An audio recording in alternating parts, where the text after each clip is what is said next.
Like, comment, share, and subscribe. Hit that notification bell in the upper right-hand corner. Follow me on all forms of social media. Check me out at thatdrummerguy.com and enjoy the following presentation.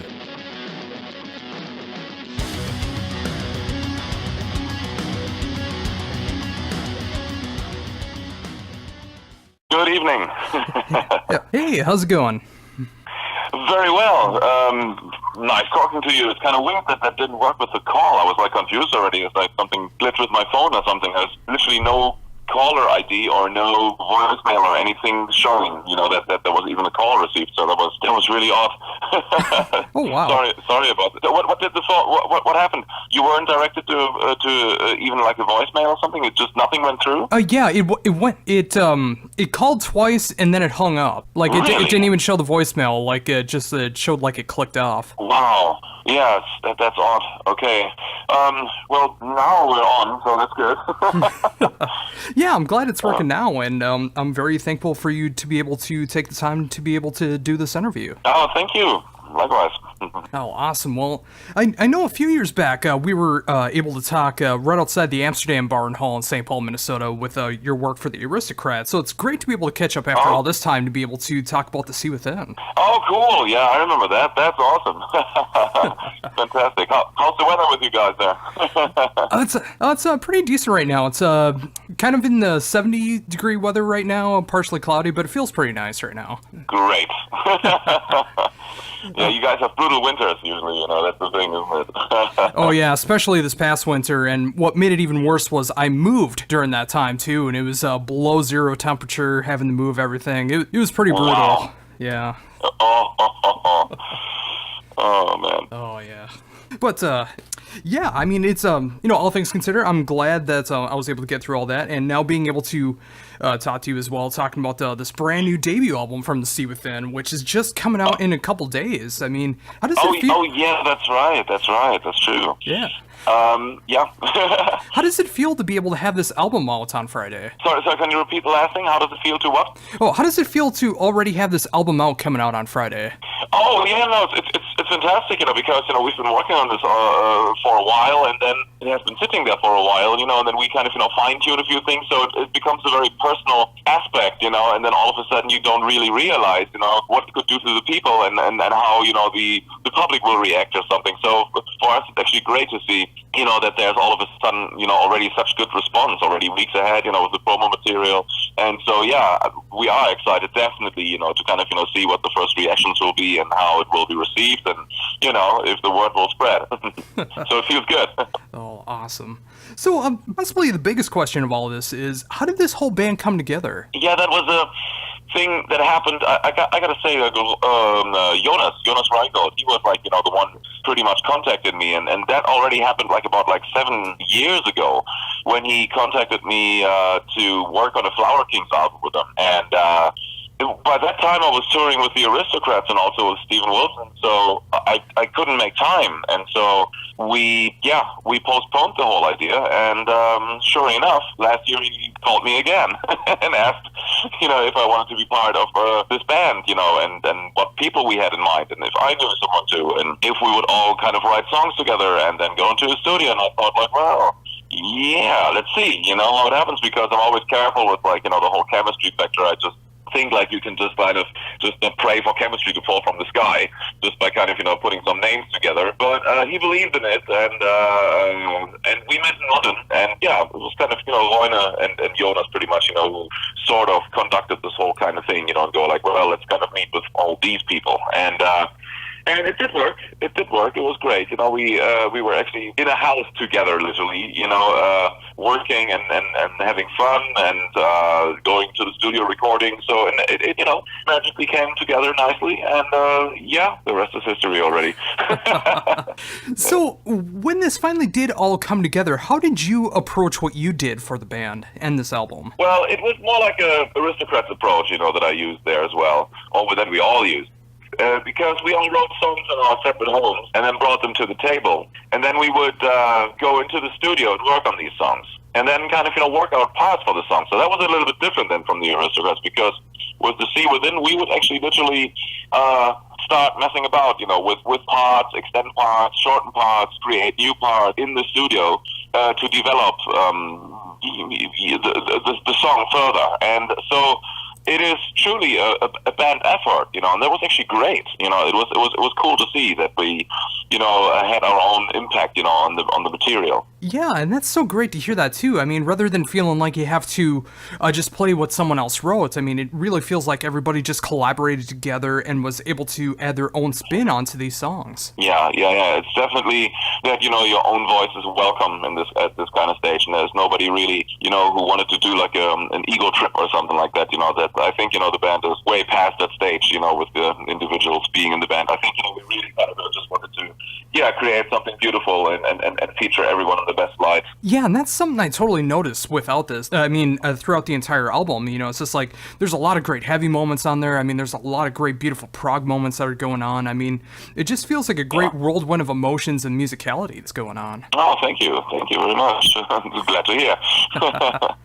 Oh yeah, definitely. I mean, when you get like such great musicians together, and just like you said, like sometimes you just kind of hope that there's going to be chemistry there. But I'm really glad to see that it did happen. I mean, when I saw the list, when I saw this band coming together, it's just like I was so excited to see what kind of music was going to be coming out of this, and I love the final product that came out. Wow, that's so cool. Thank you. Yeah, it's like I said, it's like one of these things. You can't really predict how it's gonna be until you're in the zone. And and usually I approach these things a little bit with like carefulness. So when people go like, hey, we put these and these and these guys together, and then usually it happens that you record from your home studios, and then you can sort of conduct the whole thing from home until you're happy, and you think like, oh yeah, we're gonna make this work. That's gonna be fine, no problem. But the idea here was like to then gather into a studio and then record the whole thing together and then fine tune it. And I thought like, man, I almost kind of rather record from our homes. Just we don't have this kind of factor that could go wrong. But it went right, and it was cool. Thank goodness. But that's always kind of the wild card. That you go into a studio and then all of a sudden there's like one guy in the band and you think like, oh god, how am I gonna get along with this person? Like you have to. It's not only the music, it's also like really just the personalities who are in the band that you kind of can work together, and don't have like the feeling going to a studio and going like, oh god, I gotta see this guy again, yeah, that can happen too. and speaking of that, I mean, not only was this a hive mind of musicians able to get together, but also there were some really cool guest spots that happened on this album. How did those come to be? Well, and we worked with many people over the years, and so you become friends, and with a lot of great musicians and great players, here and there, right? So Lloyd actually produced John Anderson, right, from Yes, and so he actually contributed vocals, and then our dear friend Jordan Rudess, with whom I've been working with already for over the past 15 years or something. I know I've known Jordan for quite some while. We did many albums together, and still are. And so, these things were kind of, easy to sort of, accomplish, to kind of go like, hey, would you like to, partake in this album? And we would go like, yeah, why not? So these things happen. The overall umbrella is always music, and that's the good thing, that people join in. Oh yeah, very much so. And, just like being able to form a band, I mean, you want to make sure that you're getting the right guest spots and it really does fit. And, it's great to be able to see that. I mean, when you got like John Anderson and Jordan Rudess already joining this amazing lineup that's going on for guest spots, I mean, it just adds something that's just already so cool and just makes it even better. Yeah, well, I'm glad you see it that way. It can also be seen that way by some people. They would go like, oh my god, it's a supergroup. How boring. And then sometimes people are judgmental. And but I'm glad you're receiving it that way with Joy. To go like, hey, actually, excellent musicians are joining together and joining forces and doing an album, because I think that's how we would like to see it. I hope we somehow transmitted it that way. Oh, absolutely. And, that can happen with some quote-unquote supergroups, where it feels like it might be just like a cash grab, or it's just like a bunch of leftover riffs that they never found for their original bands and they're trying to give it a home. But with this, I mean, it really feels like you guys wanted to make this band happen. You wanted to make the songs the best that they could possibly be, get the right guest spots if they called for it, and it's just like, it just turned out for the best. I mean, there's, again, just like I mentioned before, there's so many great dark, heavy moments, so many great melodic prog moments that are going on. it's just a great whirlwind of emotions throughout the entire album. Yeah, thank you. Yeah, it's more like songwriting, you know, with also like very musical moments, you know, and it doesn't feel. And I have to say, honestly, I was like surprised actually myself, you know, when the songs came together and when we played them, how disciplined actually it was in favor of the music rather than kind of in favor of the name, and that was a cool thing. So it actually does sound like a band, which is wonderful. So with that as well, I mean, when it came to what you contributed to the album, I mean, were you able to like grasp everything that you wanted to do on the album the first time around, or was it a challenge for you to be able to come up with what you did? First of all, no, I wasn't actually able to get everything into the record that I wanted to accomplish or achieve, because the thing is, and you know, and I'm not only speaking for myself, I know that, you know, because we had plenty of ideas, but there were only so many we could use. So there are a few things, you know, that got left on the roadside somehow, you know, which we'll at some point, you know, pick up, you know, for maybe other albums or maybe a next album, you never know, you know, but yeah, you know, but what I did bring in, you know, was like the song Eye for an Eye, yeah, and that is like, you know, more rock song, more punk, and I you know, was consciously picked the song because there were like, you know, a lot of stretchy prog tunes, which is great, you know, and also like, you know, some really melodic kind of pop and jazz oriented ones, and you know, and then at some point I listened to it and I thought like, yeah, we have like some lengthy bits and some intricate bits, some dreamy ones, some, you know, and you know, but I wanted to kind of, you know, purposely bring like a song and that kind of would in the middle of the album up the feeling a little bit, just kind of, you know, give like a little bit of firepower and kind of, you know, just kind of march forward a bit and yeah, and be like fast and brutal, you know, just to kind of, you know, wake the people up again, and then okay, here we are. Are you still with us? All right. So I consciously picked it for that, you know.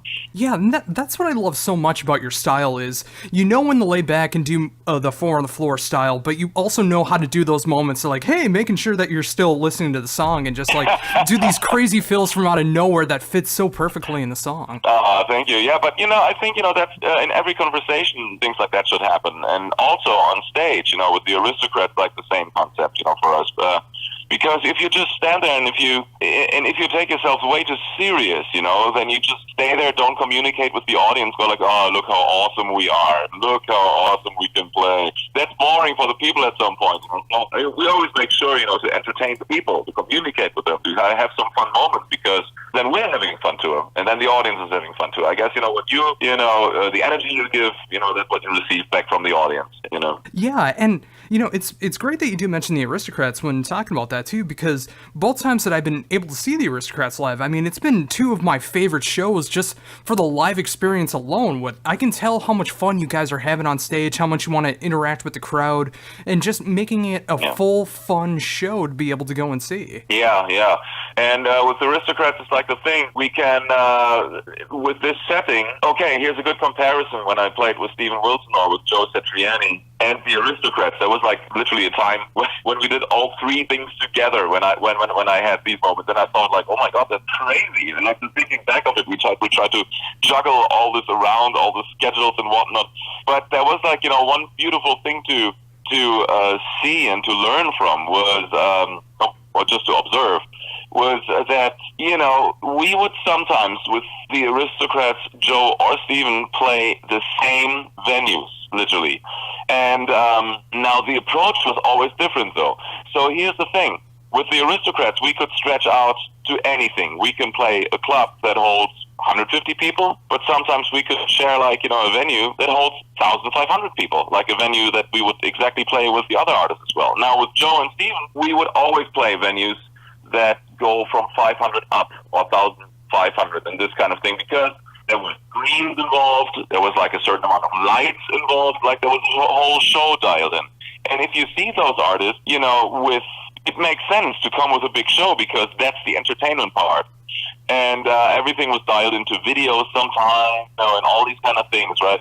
And then sometimes we would play the same stages with the Aristocrats, not bringing our lights, just bringing ourselves.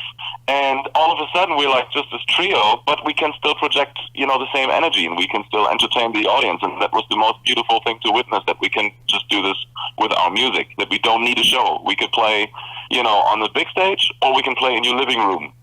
hopefully, and that was like, a beautiful thing to witness, from that experience, and kind of, cherish, and build on top of it. Yeah, and it really says a lot for everyone involved, too. I mean, especially when it comes to the Aristocrats. I mean, considering everything else that you guys are able to do when you're not focusing on the Aristocrats, being able to adapt to all of these different situations, but when you do get together, you're able to write this incredible, fun music to listen to and export that into a great, fun live show. Yeah, it is really fun. And the thing is, like, the characters in the band, I think, are musically strong enough to carry, this whole trio, which is interesting. I thought that sometimes, there's never an insecurity there. Our vibe together is just great, and so, if anything would go wrong, a guitar string would break, or a drum head would break, or a bass thing or whatnot, the two of us, like two of or the rest of the band would be strong enough to carry the next 5 minutes without being boring. So that's a very comforting thing to know, that we have like a certain thing going on there, that works.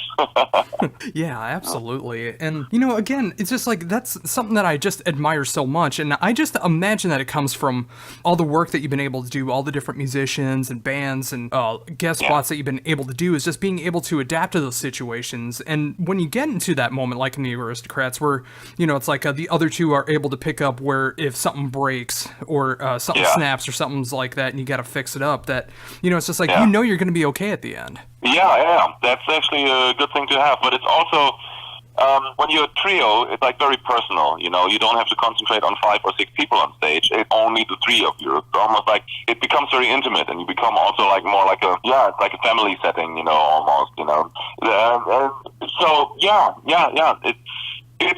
it's great, and we're looking forward to doing a tour again, because we took like, just a year of, a year off, basically, because there were many other things going on, but now, we start digging into it again, and, it wasn't that long that we were gone. It was not that we kind of disbanded or anything.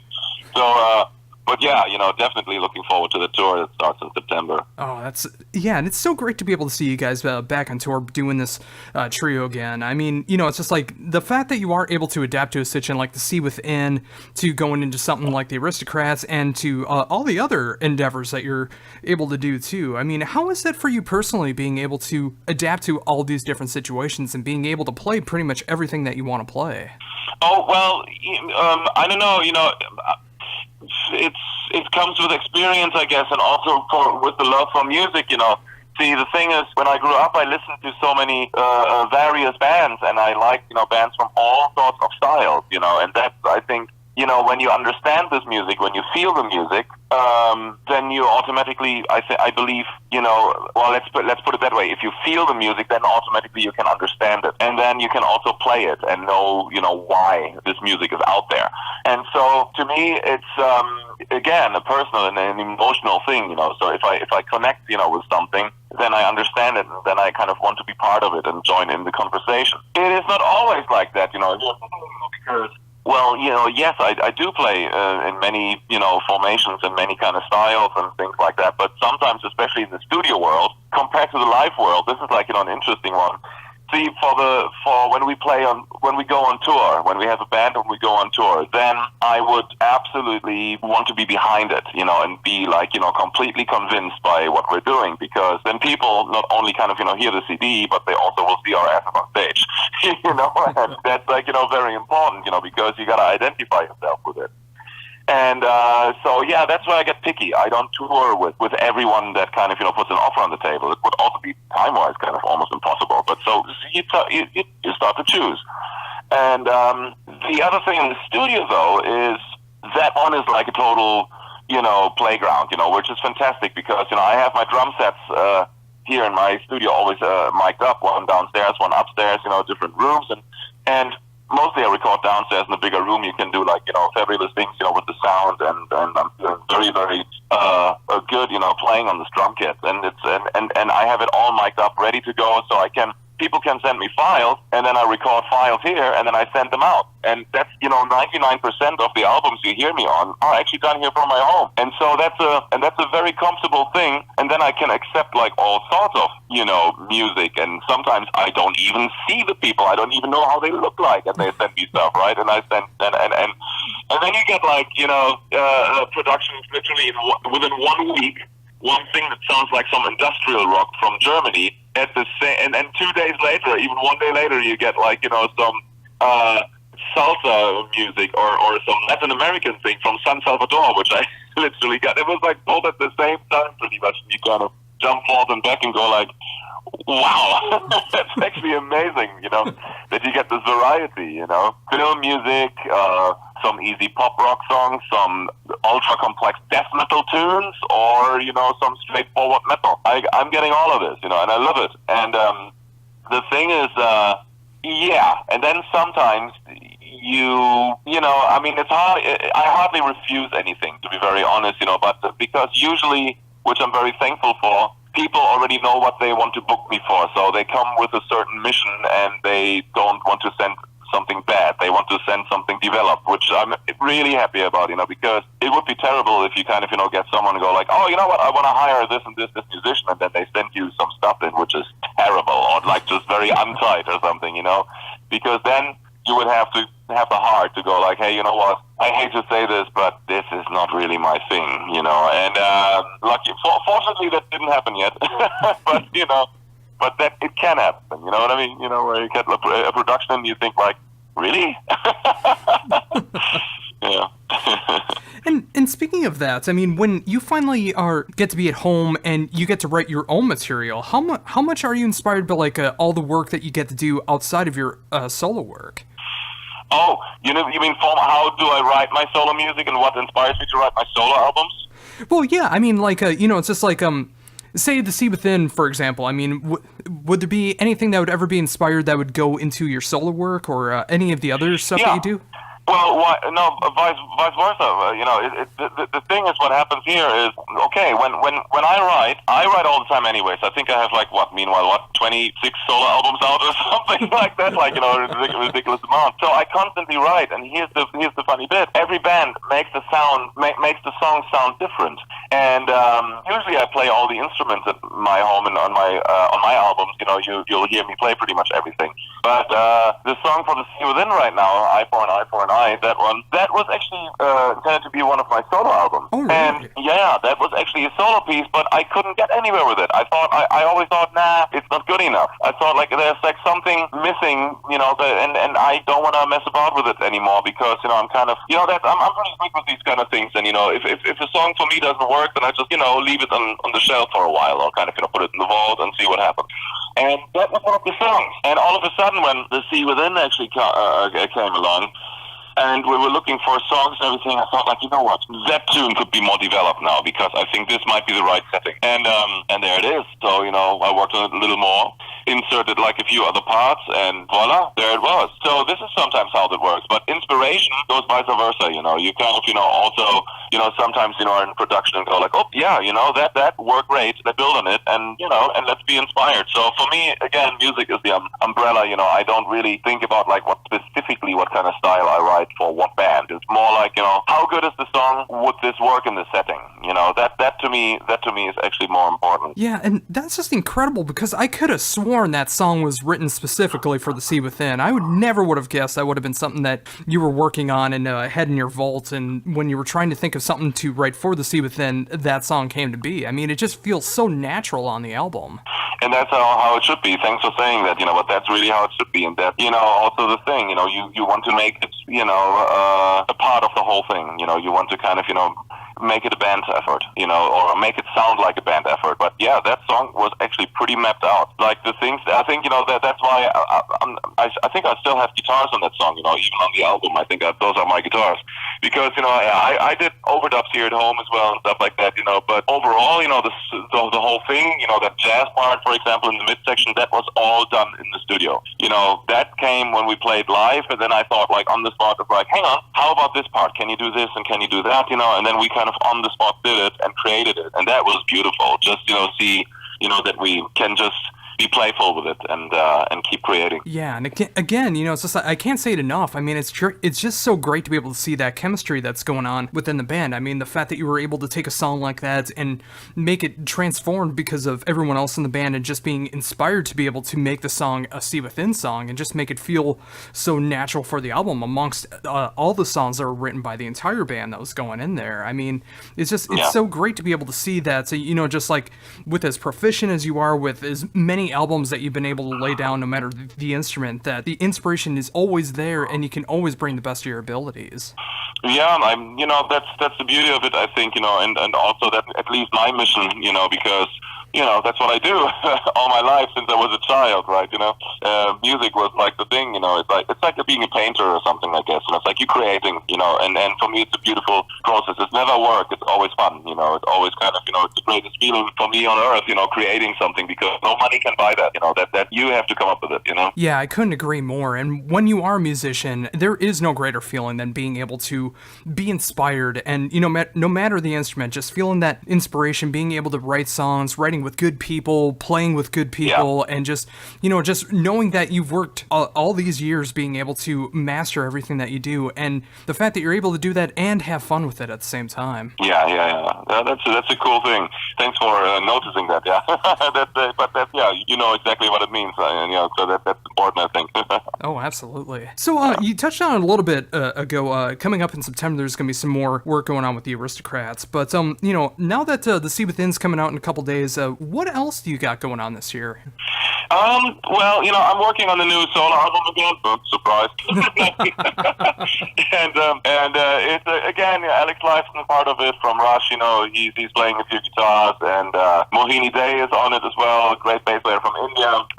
What else do I have going on? Well, the Aristocrats, obviously. So, and possibly we're looking into writing new material then after the tour as well. And well, yeah, the See Within. That is coming out now, and then we're gonna play a pretty important show at the Lorelei Fest, which is like big festival in Germany, like one of the biggest outdoor festivals and prestigious fest that has been going on for decades. And what else is happening? There's always like studio work. These things are always coming in, which is fantastic. And that so far is what I'm concentrating on right now. Yeah, I don't have any other idea to say, but I guess that's enough. That's filling out pretty much, the plan. Oh, and that's just so cool. I mean, again, it's so awesome to see that you're in that position. It's like you're able to do as much studio work as you want to. You're able to tour with the Aristocrats. I mean, the fact that the See Within is actually being able to do some live shows, considering the schedules that all of you guys have. I mean, it's so great to be able to see that that's going to be getting a live experience, and of course everything else that you got going on as well. It's so cool to see that from the outside. Cool. Well, thank you for seeing it that way. That's great. Thanks. Oh, sure thing. So, with that too, I mean, it's just like how busy you are with your schedule, between studio work and developing new bands, solo albums and stuff like that. How often do you actually like to sit down and practice on different instruments nowadays? Well, it goes hand in hand. I mean, the practice thing happened, when I was like a little boy, like when I was like 5, 6, 7, 8 years old. And then in my teenage years, when you kind of, that's when you do like practice schedules, you kind of go like, oh, I want to learn this and that and this and this. Well, it's like learning a language, isn't it? It's like, forming, words, out of the letters you learn, and then kind of, speak and pronounce. And meanwhile, I don't really sit down and practice on the different instruments, to be very honest. I mean, I create the music and then I play for the music, and it feels very natural. But there are like, sometimes, certain patterns or something like that, or like, techniques, that I'm just, for example, playing like a free drum solo and then kind of going into details and incorporating all the techniques, and independent things, and kind of, just speaking, musically free, with the instrument, but then kind of, based on like certain things where I go like, yeah, I'm fully aware that this is a 17/16 or a 19/16, and now I'm modulating it, or I'm playing like these and those patterns on top of it. So I'm aware what I'm doing there, but I'm using it like, very, very conscious, and always for the music and not, because I can do it, that stage is long gone, fortunately. Yeah, and that is such an important thing too. I mean, it's great to be able to learn like everything that you possibly can when it comes to an instrument and try to be able to play as much as you can. But when it comes into that writing style, I mean, you got to know like sometimes blast beats over a Beatles style song isn't necessarily going to work. I mean, doing like a different ostinatos isn't always going to work over some things. It's just like you got to know how to be able to write a song, and that's what makes you a better musician, not just knowing everything that you can possibly play. Yeah. Well, the thing is like, you sort of have to let it out at some point. That's the thing, Usually that's like, the thing that happens when you're, in your late teens or early 20s when you're still introducing yourself to the world. That's when all the testosterone and you go like, yes, look, this is what I can do. Here's the fireworks for the world to see. And, once you kind of let that all out, you get much calmer. A lot of people have this problem about trying to show off all the time, when they only released one album, for example, or they have like only one or two albums out and then they're working on the next one. They think that the world is expecting the fireworks from them. And it is not always the case, It's like, to me, it was like really the feeling, releasing the first album to go like, ooh, let's see, what the world says to that. Oh, cool, it got good response. Well, let's do the second album. And then, oh, they're still there. I still have a fan base. I thought like maybe I was like a one-hit wonder. No? Okay, cool. So there's establishment coming in. I like that. So let's open the next door. So for me, it's like, just opening the next door, going into the next room and decorating that room. And all of a sudden, when you have like a back catalog of albums, there, then you go like, oh, wait a minute. Hey, I can chill out now. I can do whatever the fuck I want, so to speak. I can do totally if I want to do an ambient album or if I want to do a jazz album or rock or whatnot. People already know me. I don't have to prove anything because they know what they can hear me from all the things I've already delivered. It's a beautiful thing to have. You can just speak freely. But yes, it takes actually a while to make people aware of who you are. And then obviously you try to, that a lot of times happens with most of musicians, you try to kind of deliver, the most extreme thing that you can do all at once. So now you gotta just, spice it the right way and just kind of, compose a nice dish so it tastes good. Yeah, and, again, it's just like, as you're talking about that, I'm just thinking of so many albums that you've done within the last 5-10 years, where you're able to, like, scale back, play for the song, but you're also able to do those explosive moments that are going on there as well. And, just being able to, just like in the beginning of this interview, just like talking about, like, being able to show off the fireworks at the right moment, but, also playing what you want to play as well, too. And, the fact that you are at that point right now where you can literally play whatever you want to play, write whatever music you want to write, and work with whoever you want to work. I mean, it takes a while to be able to get that and get that notoriety and recognition, but it's so awesome to be able to see that you are at that point. Oh, thank you. It's, the funny thing is, it is great to see these things happening when you do, like, for example, drum clinics or something.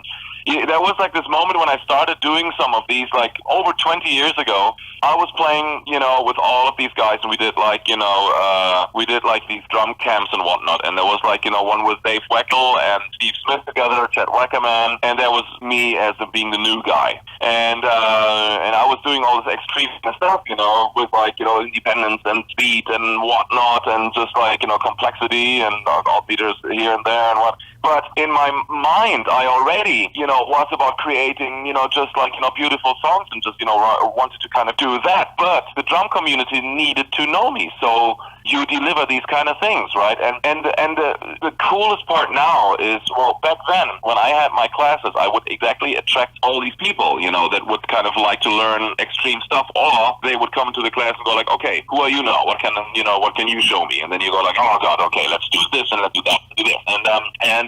And it was kind of painful a little bit because I thought like, man, God, I got to prove so much to the world. But what I want to do was more like come in with experience and with people who already knew me from a back catalog who would ask me good questions, and not, something about like, hey, how far can I take this? But, hey, how can I write?